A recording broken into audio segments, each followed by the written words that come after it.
माय self master Shiv मनिंदे Mane. कधी ऐकलेला आहे का एक अशी वनस्पती जी की फक्त भारतातच नव्हे तर इतर देशांमध्ये सुद्धा एक पदार्थ म्हणून नाही तर एक औषधी म्हणून सेवन केले जाते. हो, तर आमच्या प्रोडक्टचे नाव आहे ऑर्गॅनिक बेनिफिट्स सनफ्लावर. तर पिंपरी ही एक अशी वनस्पती आहे जी की मलेशिया सारख्या इतर देशांमध्ये सुद्धा आढळते. तर पिंपरीचे औषधी घटक शिवान तुम्हाला सांगू. पिंपरीचे मूळ घटक म्हणजे त्याचे मूळ हे खूप साऱ्या मसाल्यांमध्ये वापर केला जातो आणि औषधींमध्ये सुद्धा वापर केला जाते.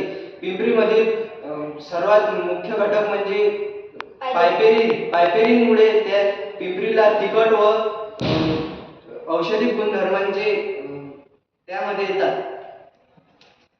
पिंपरी मिळवण्याची प्रक्रिया. तर पिंपरी मिळवण्यामध्ये नांगरणी, फंटण, तणनाशके मारणे, बांधणे, तोडणे, वाळवणे व देवाणघेवाण करणे हे टॉपिक्स येतात.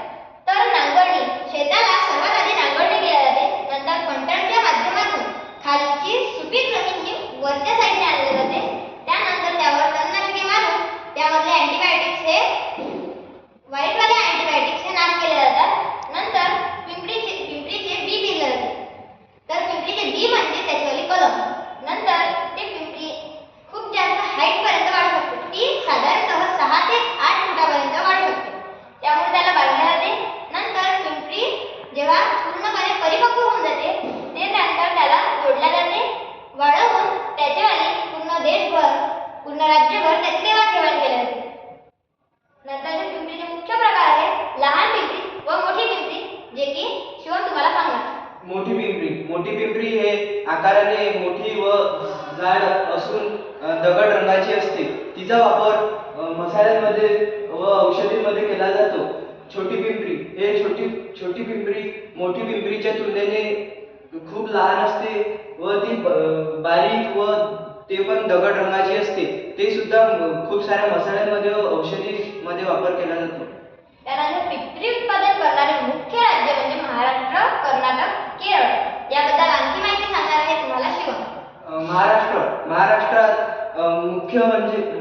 मुख्य म्हणजे अमरावती, विदर्भ भागातील अमरावती जिल्ह्यामध्ये खूप सारे शेतकरी पिंपरीचा उत्पादन करतात.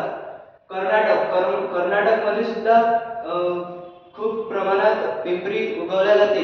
केरळमध्ये सुद्धा पिंपरीचे उत्पादन केले जाते. आणि एक मुख्य राज्य म्हणजे मेघालय जिथे नैसर्गिकरित्या पिंपरीचे उत्पादन होते. त्यानंतर पिंपरीचे सेवन करायचे तरी कसे. तर सर्वात आधी पिंपरीची भुकटी करायची. नंतर त्यामध्ये चमचाभर मध घालून त्याचा एक पेस्ट बनवायचा व त्याला चाटायचं. यामुळे काय होईल तर आपले ताप, सर्दी, खोकला, दमा, अपचन, मूळव्याध इत्यादी रोगांपासून आपली सुटका होते. यामुळे होते तरी काय. आता सर्वात आधीचा प्रश्न म्हणजे एक की मूळव्याध तर गरम पदार्थांपासून होतो. तर पिंपरी तर गरम पदार्थ आहे मग त्यापासून मूळव्याध बरा होतो तरी कसा.